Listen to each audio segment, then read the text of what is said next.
Galactic Council enraged. Humans have over 500,000 dreadnoughts? The Galactic Council called a census. They should not have done that. I had been standing in the back of Chamber 7 for 3 hours, when Sci-Fi, the Council's head data processor, a six-limbed creature that moved like a question mark, had learned to walk, finally reached the human file. I was on my 4th cup of synth coffee by then. The first 3 had gone cold while I was pretending to review diplomatic notes on my datapad. I was not reviewing diplomatic notes. I was watching the door. I was watching the clock. I was watching Sci-Fi's 6 fingers as they moved through the census data, the way you watch someone's hand when they are about to pick up something they do not yet know is hot. My name is Vos Terran, Commander Adjutant, Earth Diplomatic Corps, 22 years of service, split between warships and conference rooms. I had been embedded with the Galactic Council for 4 years, long enough to understand how they thought, long enough to know exactly what was about to happen in this room. The Galactic Transparency Summit had been running for 2 days. Every spacefaring species in the Council submitted their fleet inventory for the record. It was a gesture of trust, they said. A show of goodwill, they said. A way to build lasting peace through open disclosure, said the Valorian ambassador Queelith, who wore the phrase like a garment she had purchased but never actually needed. It was also, quietly, a measuring contest. The Thurvians had gone first. 847 warships, including 212 battle-class cruisers. The chamber applauded. The Thurvians bowed their wide gray heads with the practiced modesty of people who had prepared their humble expressions 3 days in advance. The Keth Dominion submitted next. 2,200 vessels, a number that produced what I can only describe as impressed chittering from the species that communicated through throat vibrations. The Keth representative, an old scarred creature who sat like a monument, did not bow. He simply folded his hands and looked at the floor the way veterans do when people applaud the count of their weapons. Then came the sovereign clusters of Miran. 14,000 ships. The chamber actually went quiet for a moment before the applause began. Someone from the Felorian delegation called them a superpower, loudly and without irony. The Miran first voice, a creature that resembled a thunderstorm that had learned to wear robes, straightened up by 3 full inches, and looked around the room as though memorizing the faces of the lesser. I drank my coffee. The smaller species followed. The Duran Collective, 3,000. The Yeth Assembly, 900. The Preth, who had only achieved deep space travel 40 years ago, submitted a fleet of 61 ships, with such visible pride that several ambassadors applauded for longer than the number warranted, the way adults clap for a child's drawing. Then Sci-Fi reached the human file. He stopped. Not a pause. A stop. The kind that has texture to it. His 6 fingers hovered above the data terminal. His secondary eyes, the smaller pair near his temples, blinked twice in a way I had learned meant that his primary brain was refusing to ratify what his visual cortex was reporting. This figure, Sci-Fi said, very carefully, appears to be corrupted. I set down my coffee cup.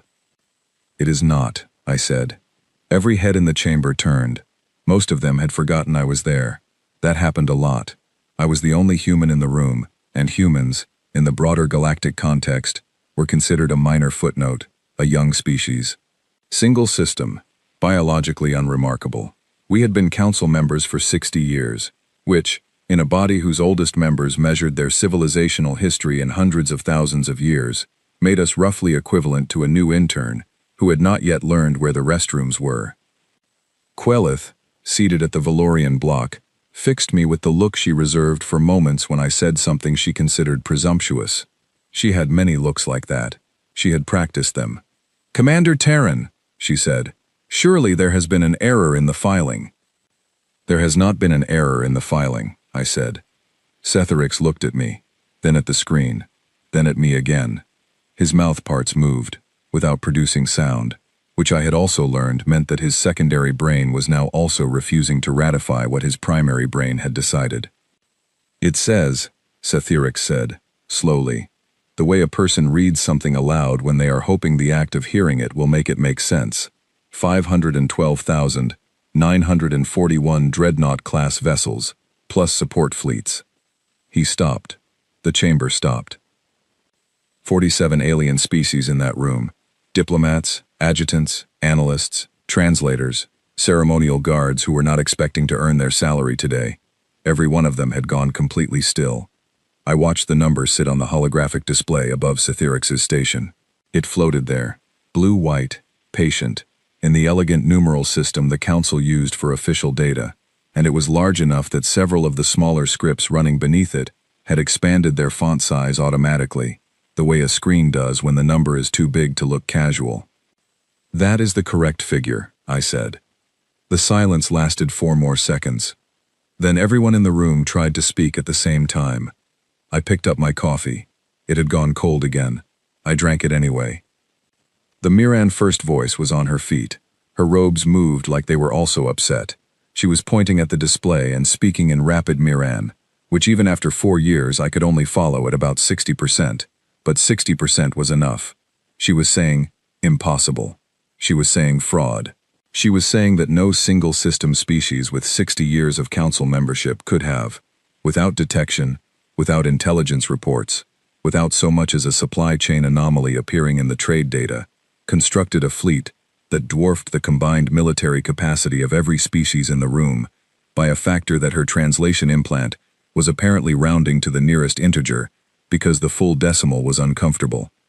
The Thurvian block was talking to each other in low tones with the specific body language of people recalculating something they had felt safe about until 11 seconds ago. Quelith had not moved. She was watching me, the way you watch a card player whose hand you had already decided you understood. The Keth representative, the old scarred one, was not speaking. He was looking at the display, just looking. His hands were still folded. His face was the same as it had been all morning, but something behind his eyes had shifted, and I noticed it because I had spent 22 years learning to read the things that happen in the spaces between expressions. "I am calling an immediate recess," Sithyrix announced, because someone had to, and his mandate included procedural control in moments of data irregularity, and 512,000 dreadnoughts qualified as a data irregularity. The chamber erupted into movement. I walked to the refreshment station on the far wall, filled a new cup, and held my hands around it until I could feel the heat. Somewhere behind me, 14 diplomatic delegations were having what I suspected were the loudest internal conversations of their political careers. Someone knocked over a chair. I did not turn around. The coffee was hot. First hot cup I had managed all day. I thought about calling Earth Command. Then I thought about what I would say. Then I thought about what they would say back. Then I decided the conversation could wait until I had finished the coffee. Some things deserve a moment of peace before the noise begins again. Through the tall observation window at the end of the chamber, the stars outside the station were exactly where they had always been. Patient, unhurried, not particularly interested in what any of us decided to do next. "Huh," I said, to nobody. The recess was called for 2 hours. It ran for 6. The emergency session began at what the station's clock called morning, though morning on a deep space political installation was a concept the architects had committed to with more optimism than logic. The lighting shifted warmer. The ventilation added something that was supposed to smell like fresh air and mostly succeeded. 14 delegations filed in looking like they had not slept, which, given that most of them had spent the night sending coded transmissions to their home governments, was accurate. I had slept 4 hours. I had learned in the military that sleep was a resource like ammunition, and you did not waste it on nights when you were not being shot at. Ambassador Quelith took her seat at the head of the inquiry panel. She had changed into formal robes, which meant this session was being recorded for the official council archive. She had also done whatever Valorians did to their face membranes when they wanted to project authority, and the result was an expression so controlled it had stopped resembling an emotion and started resembling a policy. "Commander Terran," she said, "the Council has called this session to seek clarification regarding the figures submitted by the human government in the Transparency Summit census. We wish to understand how this number is possible." I had been asked this question 6 times already. Twice by Quelith directly, once by her deputy, twice by the Miran first voice, through a closed-channel diplomatic request that I had technically not been required to answer, and once, very quietly, by Sethyrix himself, who had pulled me aside during the recess, with all the subtlety of someone who could not stop touching a bruise. "I am happy to explain," I said. I sat down at the single chair placed before the panel. It was a smaller chair than the panel's chairs. This was intentional. I noted it, and did not mention it. The Council's assessment of human military capacity has, from the beginning, been based on an incomplete variable, I said. Every analyst your governments employed looked at humanity's census data and saw a single planet species with one inhabited star system, a recorded history of approximately 6,000 years, and 60 years of Council membership. They ran their models from that starting point. Which is the standard methodology, Queelith said. Which is the methodology designed for species like yourselves, I said. Species that expanded gradually, that built one shipyard, then another, then a third, across centuries. Species for whom the rate of production was a slow and measured thing. I let that sit for a moment. The Mirren first voice leaned forward. You are saying your production rate is different. I am saying that humanity, when it decides to build something, does not build it the way you build things. Explain. I looked at the panel. 14 faces, 14 species, 14 sets of eyes that had spent the last 12 hours running calculations that kept producing answers they did not like. 17 systems, I said.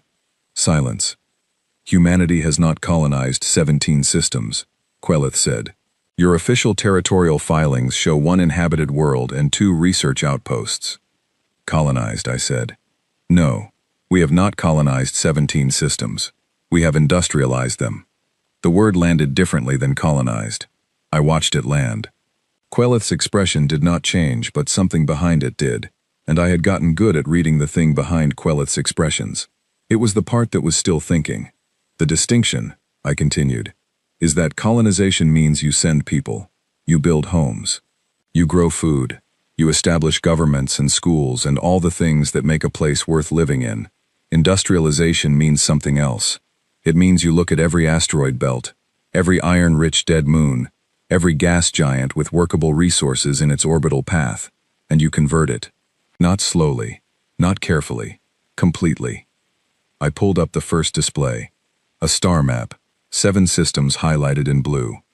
These are the systems we began converting in 2031, when Council membership was still 3 years away. When nobody was watching the supply manifests closely because humanity was considered too small and too new to be worth watching. I pulled up the second display. 10 more systems. These followed between 2089 and 2200. The rate accelerated after 2089, for reasons I will address separately. The Mirren first voice was staring at the map. Her robes had gone still. She said very quietly, Earth itself. Earth hasn't been a shipyard for 400 years. I said. Too small. Too important for other things. You do not build dreadnoughts where children play. We moved production off Earth the same way you eventually move a factory out of a city center. The city center is for living in. The factory goes somewhere with more space and less noise. The Keth representative, whose name was Varen, spoke for the first time since the session began. His voice was low and unhurried, the kind of voice that had long ago stopped needing volume to be heard. Your trading partners, he said. The raw material shipments. They were logged. They were logged as industrial development, I said, because that is what they were. The filings were accurate. Nobody asked what we were developing. Queelith's hands were very still on the table. You are telling us that every piece of documentation was filed correctly, that there was no concealment. There was no concealment, I said. There was an assumption on your part that we did not correct. Those are different things. She touched her ceremonial collar, a gold-threaded thing that sat at the base of her throat. She touched it the way you touch something familiar, when the unfamiliar is pressing in. 500,000 dreadnoughts, she said, plus support fleets. Commander, that figure represents a military force that exceeds the total combined arms of every species in this council, by a margin I am not comfortable stating aloud in a recorded session. I know, I said. You know, she repeated. Not a question. Something else. Queelith, I said, and I used her name without her title, which was a small choice, but a deliberate one. You want to ask me why, not how. I can see you working up to it. The how is a logistics question, and your analysts will reconstruct it within the week. But the why is the question that kept you awake last night. She looked at me for a long moment. Why? She said. I had prepared an answer. A careful, diplomatic, precisely worded answer that I had drafted at 2 in the morning and reviewed 3 times. An answer that addressed security concerns, historical context, defensive posture, and the broad humanitarian goals of human foreign policy. I set it aside. Ask me what happened in 2089, I said. The room went very quiet. I watched the faces. Queelith, the Mirren first voice, the Thurvian block, Setherix, who was not technically on the panel, but had found a reason to be present anyway, and Varen, the Keth representative, who had not changed his expression, but whose eyes had, very slightly, sharpened. They had all read the file. The 2089 file was not classified. It never had been. Humanity had never hidden what happened in 2089. We had simply never announced it in a room like this, and nobody had ever thought to ask, because humanity was a footnote, a minor species, new to the Council, biologically unremarkable. Nobody asked. The silence stretched. Queelith's hand was still at her collar. The session will recess, she said finally, for 1 hour. I stood, pushed in my chair, walked to the window at the far end of the corridor outside the chamber, where the stars sat in their usual patient arrangement, and I looked at them for a while. Varen fell into step beside me. I had not heard him leave his seat or cross the chamber. He moved very quietly for something his size. We stood at the window together without speaking for a moment. Then he said, "How many of your people have died in wars?" Not the diplomatic question, not the political question, the one underneath. I told him the number, not the official figure from the council briefing documents, the real one, cumulative, every conflict, every year, the full count, including 2089. Varen was quiet for a long time. Outside, the stars did not move. "We have a word," he said, finally, in his own language, not the translation, the original. I did not ask what it meant. I had heard Keth veterans use it once before, on a station near the border of their territory, spoken about a species that had fought them to a standstill 300 years ago, a species that no longer existed but was still spoken of in a particular way. I knew what the word meant. I looked at the stars and did not say anything. Varen went back inside. I finished looking at the stars, and then I went back inside too. 17 independent analysts, 17 different answers, all of them too high to feel comfortable, and not one of them high enough to be accurate. The council hired them on the second night, after the first emergency session adjourned without a resolution, and the political pressure from 14 home governments reached the kind of temperature where someone has to be seen doing something. The analysts were pulled from the best institutions in the galaxy, the Valorian Institute of Strategic Modeling, the Keth Military Academy's External Advisory Board, the Mirren Cluster's own intelligence division, which had a reputation for accuracy that its members referenced constantly and its adversaries referenced cautiously. I read their preliminary reports over breakfast, cold synth eggs and a data tablet, which is how most of my important mornings seemed to go. They disagreed on the precise number. They disagreed on the construction timeline. They disagreed, in one memorable case, on whether the figure was a fleet count or a cumulative production total that included decommissioned vessels, a distinction that the analyst in question had decided mattered, and that I decided to let him have, because the argument would take 3 days and not change anything real. What none of them disagreed on was the implication. I set down the data tablet and finished my eggs. The political situation had fractured overnight, in the way that political situations fracture when a piece of information is too large for any one faction to carry. The Council's 14 represented species had sorted themselves into 3 rough categories by the time the second full session opened. There were the ones who were afraid, and expressing it as anger. There were the ones who were afraid, and expressing it as process. And there was Varen, who was afraid in a different way than the others, and expressing it as silence, which I had come to understand was the Keth version of listening very hard. The Mirren first voice, whose name was Sereth, led the anger faction. She was good at it. She had a gift for reframing fear as principle, which is the specific skill that makes someone dangerous in a political body. She opened the second session by proposing that the Council formally classify humanity as a Class Omega strategic concern, a designation that had never been applied to a council member species in the body's history, and that, in practical terms, would initiate a coordinated military review of all human operations and access across council space. She had 16 signatures already, more than enough to put it to a formal vote. I sat at my assigned observer's chair, which was still smaller than everyone else's chairs, and I listened to her speak. She was good. I will give her that.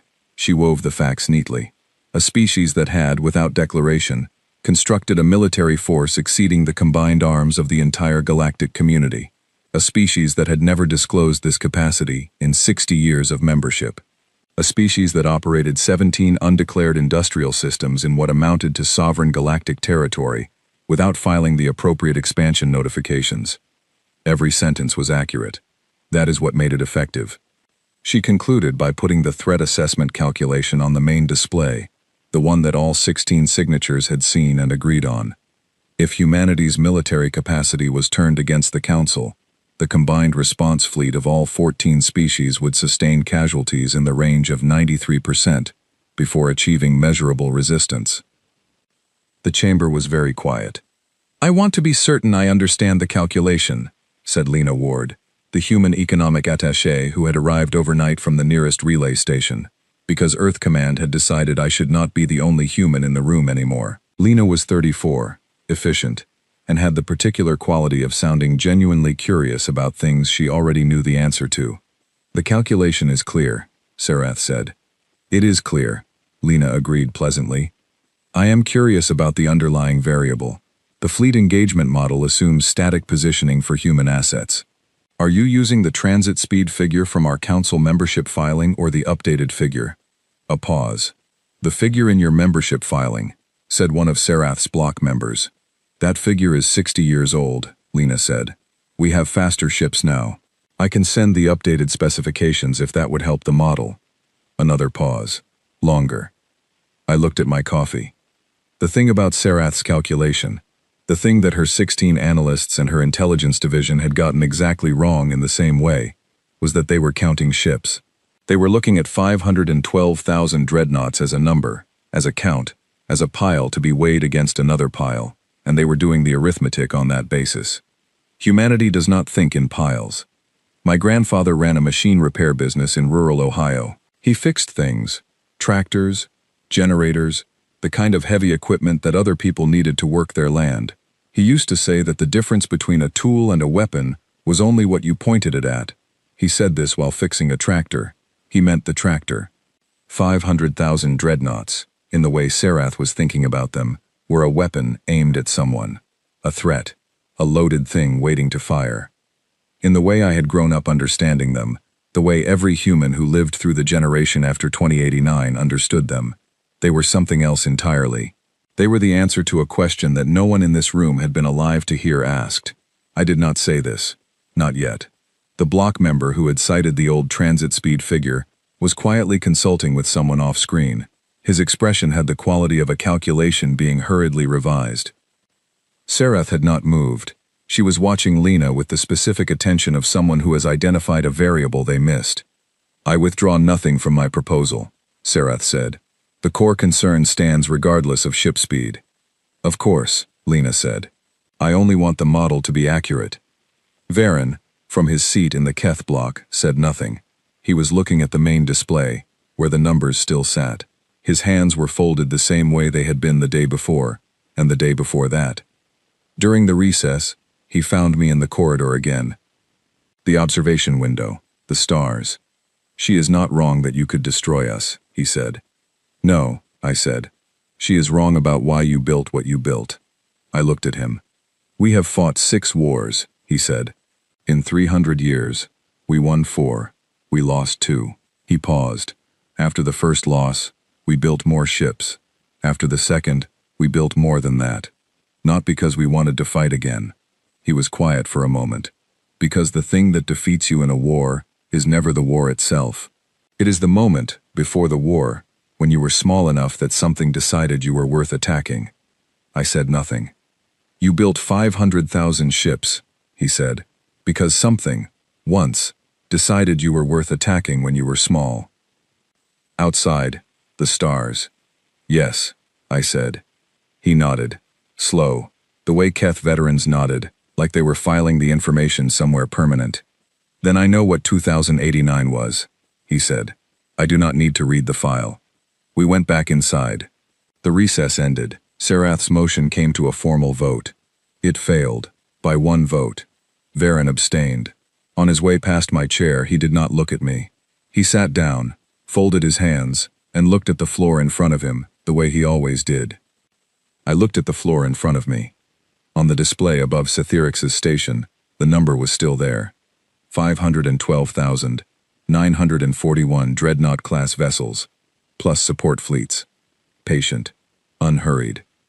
It had nowhere to be.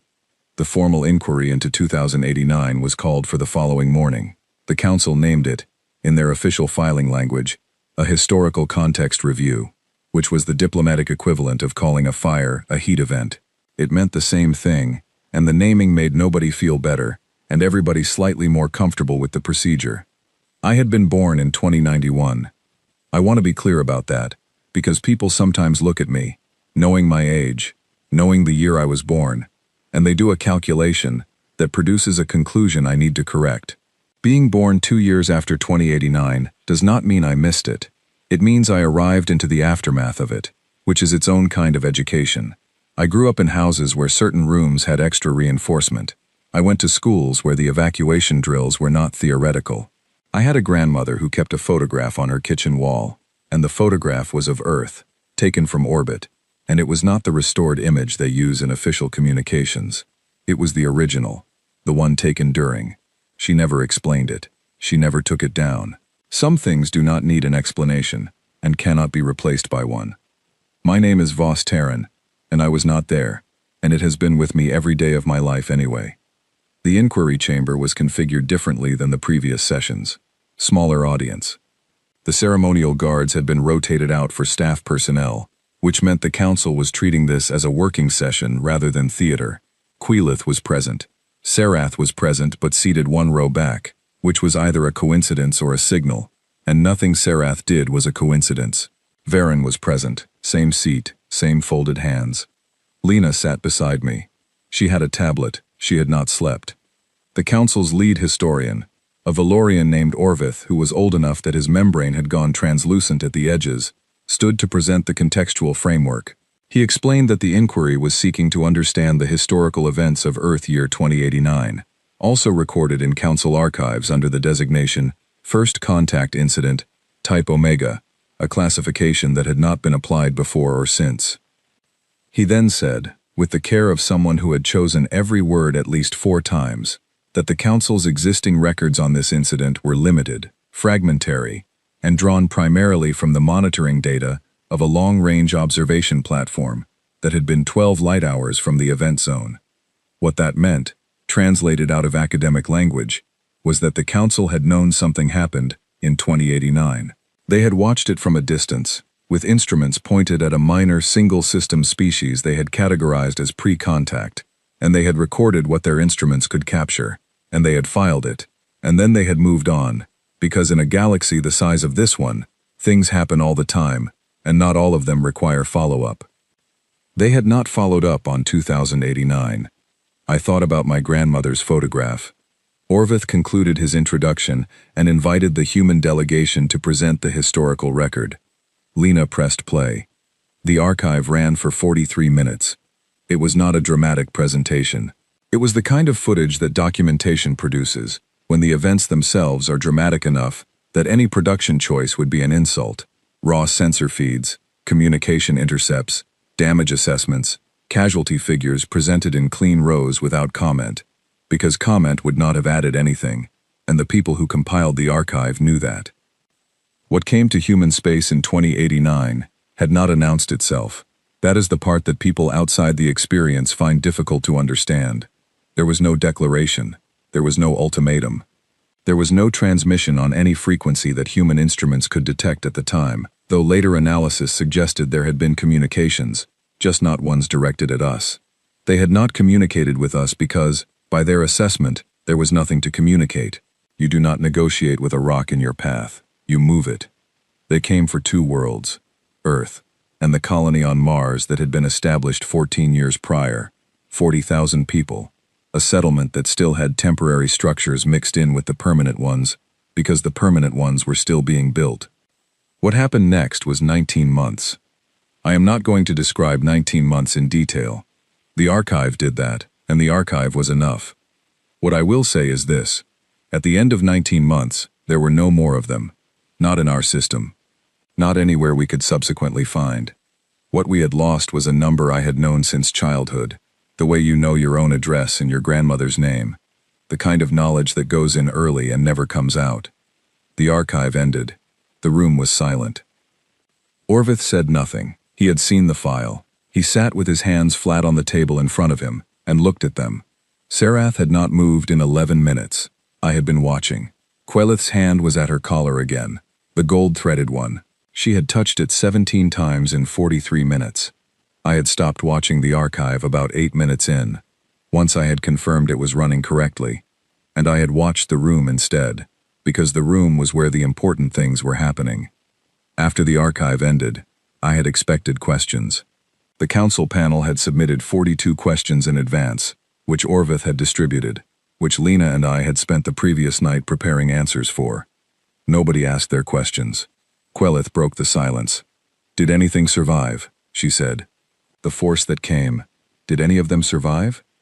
The question was quiet, not political, not procedural. "No," I said. One word. Quelith looked at me for a long time. Then she looked at the blank display where the archive had been running. Then she put her hand flat on the table, the way Orvith had. Sarath, one row back, straightened the material of her robe. Once, twice. She did not speak. Varen, in his usual seat, unfolded his hands for the first time in 3 days. He looked at his palms. Then he folded them again.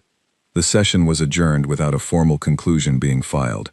Orvith would write one later, carefully, in the language that official documents use, and it would say things that were accurate and would not capture anything that was true.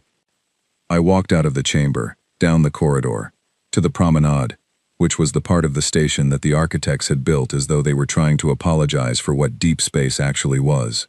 There was a garden, real plants, engineered for the light spectrum the station's lamps produced, green and slightly too perfect, the way things are when nature has been optimized.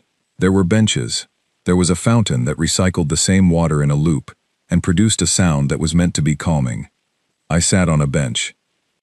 I thought about my grandmother's photograph. I thought about my grandfather, who never talked about his service but kept his military identification on his keychain until the day he died. A small worn piece of metal with numbers on it that he touched without seeming to notice he was doing it. I thought about Earth, 400 years of being a shipyard and then not being one, the decision made by people who were rebuilding from 19 months of loss, and looked at their children and decided, not here, build it somewhere else. Build it somewhere the children do not have to see it. Let them grow up in something that does not look like a fortress. The garden around me was very quiet. I did not notice Varen until he sat down on the bench beside me. He was quiet in a way that was almost rude, given the amount of physical space he occupied. We sat in the garden for a while. "The word I used," he said, eventually, 2 days ago, at the window. "I know what it means," I said. "Then you know I do not use it easily." "I know." He looked at the fountain, the water going around and around. "My species has a tradition," he said. "When we encounter a force that has destroyed something we could not destroy, we do not count their weapons. We count their dead. Because the weapons tell you what they are capable of, but the dead tell you what they are willing to endure." I did not answer. "I counted your dead," he said. The fountain recycled.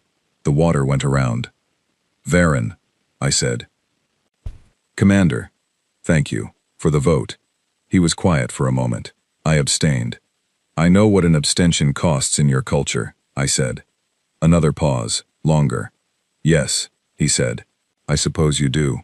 He stood. He was very large standing up. He looked down at me with the expression he used for everything, the one that did not change on the surface but moved underneath. "Tomorrow's session," he said. "I know," I said. He went back inside. I sat in the garden a while longer.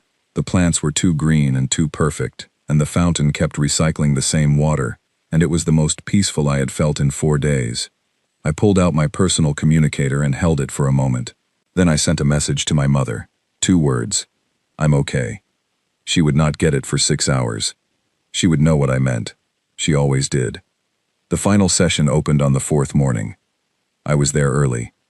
Not because I needed to be, because I had discovered, in 4 days of carrying something heavy through rooms full of people who had not known they were about to feel its weight, that arriving early was the only reliable way I had of finding 2 minutes of quiet before the noise started again. The chamber was full. Every seat, every delegation.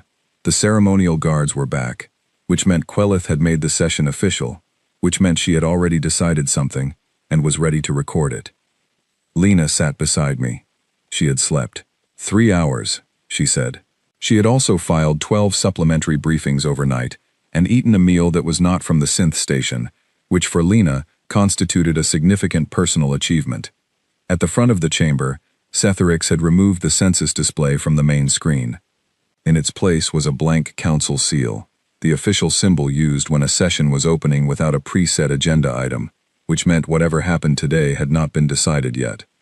I had the text of humanity's formal response in my jacket pocket. Folded. Physical paper, which I had requested from the station's supply office, which had required explaining to a very confused administrative drone that yes, humans still used paper sometimes, and yes, it had to be real paper, and no, a digital reproduction of paper was not the same thing. The request had taken 40 minutes to fulfill. The drone had managed it, visibly baffled, and I had thanked it, and the thank you had also confused it. Quelith opened the session. She was precise and formal, and the expression she was wearing was the one I had seen her build over 4 days, the one where the thing she was feeling had been moved to a location in herself, where it would not interfere with her function, where it would sit and be dealt with later, privately, in whatever way Valorians dealt with things they had not expected to feel. The Council has reviewed the submitted materials, she said, the historical record, the fleet census data, and the analytical reports commissioned for this purpose. We have 3 formal proposals to consider, each submitted by member delegations. I already knew what they were. Lena had obtained the text of all 3 the previous evening. The first was Sereth's revised motion, softened from Class Omega threat to strategic monitoring status, which in practical terms meant the Council would establish a permanent observation committee with oversight of human expansion activity. It had 12 signatures, down from 16. 4 delegations had quietly withdrawn overnight. The second was a proposal from the Doran Collective for a negotiated fleet reduction agreement, asking humanity to voluntarily decommission 300,000 ships to bring human military capacity to a level the Council's models called proportionate. The third was a joint filing from 7 smaller species, submitted by their collective representative, a nervous Yeth named Ulis, who had spent 3 days making himself as invisible as possible and had clearly lost sleep about the proposal he was now required to present publicly. It asked, in the careful language of small species in a room with large ones, whether the Council might consider opening a formal discussion about mutual protection frameworks. Quelith presented all 3. She did not indicate preference. That was her skill. The room could not read her, and the room was always reading her. The human delegation has indicated a wish to respond, she said. Commander Terran. I stood. I took the paper out of my pocket, unfolded it, smoothed it once, not because it needed smoothing, but because the motion of smoothing paper is something my hands knew, and my hands needed something familiar. I am not going to deliver a speech, I said. I have one. Here, prepared and reviewed by Earth Command and the Diplomatic Office, and 3 legal teams. I am going to set it aside. Quelith's expression moved, slightly. What I am going to do instead is tell you what Earth Command asked me to communicate in plain terms, without the language that makes things sound like policies instead of decisions. I looked at the room. 14 delegations, the Keth block, the Miran section, where Serath sat with her hands flat and her robes still, the Thurvians, who had spent 4 days being very quiet and thoughtful, in the way of people who had just discovered that the mild-mannered neighbor they had never thought much about had a very large basement, the Doran, the Yeth, and nervous Ulis, who was watching me with the specific attention of someone hoping for something they were not sure they were allowed to hope for. And Varen, folded hands, eyes up, now, rather than at the floor, watching. Humanity is prepared to extend full defensive treaty rights to every species in this council, I said. Mutual protection. Any threat to any member species is a threat that humanity responds to. Unconditional. No tiered membership. No political conditionality. You are in, or you are not in, and if you are in, then what we have is yours when you need it. I let that sit. In exchange, I said, humanity asks for nothing. The silence that followed was not the silence of the census reveal, which had been the silence of shock, a sudden stop, a collective intake. This silence was different. It was the silence of a room trying to locate the hidden condition, the catch, the debt structure underneath the offer, because in the council's entire recorded history, nothing had ever been offered without a ledger attached. Quelith spoke first. Nothing. Nothing, I said. That is not a framework we have precedent for, she said. I know, I said. There must be terms. There are no terms, I said. An offer with terms is a transaction. This is not a transaction. Sarath, from her seat one row back, said quietly, Then what is it? I looked at her. She had asked the right question, maybe the only question that mattered. The Keth representative asked me something. 2 days ago, I said. He asked why, not how. Why 500,000 ships? He had the right instinct. The how is logistics. The why is the only thing that matters. I looked at the paper in my hands. I was not reading from it. I just wanted something to hold. In 2089, something came for us when we had 2 worlds. 40,000 colonists on one of them still living in temporary structures, and no allies in a galaxy that did not know our name. We were alone, completely alone, and we nearly ended. The room was very quiet. We did not build 500,000 ships because we want a war, I said. We have had a war. We know what one costs. We know it in a way that I cannot put a number on because the number is not the point. The number is just where the understanding lives. My voice was level. I had practiced being level about this since I was old enough to understand what level meant. We built those ships because we made a promise. Not to any government, not to any council, to ourselves, that we would never again be the species that something looked at and decided was too small to matter. That we would never again be alone in the dark when something came. Varen was looking at me, full attention, no expression. The kind of focus that only happens when someone has already understood what you are saying and is listening for the thing underneath. And we would like, I said, for nobody else to be alone in the dark when something comes. If we can help that, if you will let us help that, that is the offer. I folded the paper and put it back in my pocket. The silence lasted 11 seconds. I counted. Then Varen stood up.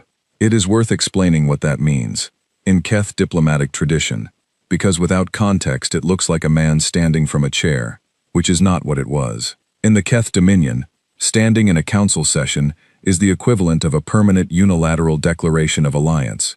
It is not a vote. It is not a proposal. It requires no second, no ratification, no procedural follow-up. It is a declaration, made in the body, that the Keth Dominion considers itself in permanent alliance with the entity being addressed, without condition and without expiration. It cannot be undone. In 300 years of Keth diplomatic presence in the Galactic Council, it had been done 4 times. Varen stood. He did not look at the panel. He did not look at Sarath or Quelith or Cetherix or Ulis or any of the 14 delegations sitting in that room. He looked at me. I had prepared for this moment. I had prepared for the treaty discussion and the counter-proposals and the procedural motions and the negotiating language and the follow-up sessions and the 3 legal teams. I had prepared for everything that might happen in a chamber full of alien diplomats on the 4th morning of the most consequential political summit humanity had ever been party to. I had not prepared for an old Keth warrior to stand up and look at me like that. I looked at the ceiling. The station's lighting was warm morning gold, the optimistic architect's choice. I looked at it for a moment. Dust, probably. The station had a garden. All those plants. It got everywhere. I brought my eyes back down. Varen was still standing, still looking at me. I nodded at him. He sat. The chamber began to move. Ulyss, the nervous Yeth, was whispering rapidly to his delegation. The Thurvians were conferring in low tones, but not the tones of alarm, the tones of people revising a position. Quilith had both hands flat on the table and was looking at the space in front of her. Sarath, one row back, was very still. I did not watch her. I had enough to watch. Lena pressed her knee briefly against mine under the table. It lasted 1 second. She was already looking at her tablet. It meant, good. The vote on the Mutual Protection Framework opened 2 hours later. The session ran 4 hours past its scheduled close. There were amendments. There were procedural objections. There were 3 recesses and 1 moment when Sethyrix's data terminal crashed and had to be restarted. And the 5 minutes of loading time was the quietest 5 minutes the station had experienced in 4 days. At the end of it, 14 signatures. Unanimous. The first unanimous resolution in 60 years of Galactic Council records. I sent Earth Command 3 words. Room is held. They sent back 2. We know. Outside the observation window, the stars were in exactly the same positions they had been on the first morning when I arrived early, with my cold coffee, and my data tablet, and the knowledge of what number was about to appear on Sethyrix's display. Patient, unhurried, not particularly interested in the decisions of the small warm things that moved between them. I stood at the window for a while. I thought about the photograph on my grandmother's wall. Earth from orbit, the original, the one taken during. She never took it down, and she never explained it, and I understood now, in the way you understand things, that you have known for a long time, and finally have a place to put, that it was not a reminder. It was not a monument to suffering, or a record of loss, or an act of grief she could not release. It was a promise she kept, where she could see it every day. We were not building toward war. We were building toward the moment when a room full of frightened strangers could look at what we had built and understand that it was not pointed at them. We were building toward the moment when someone stood up. 500,000 dreadnoughts. Worth every one.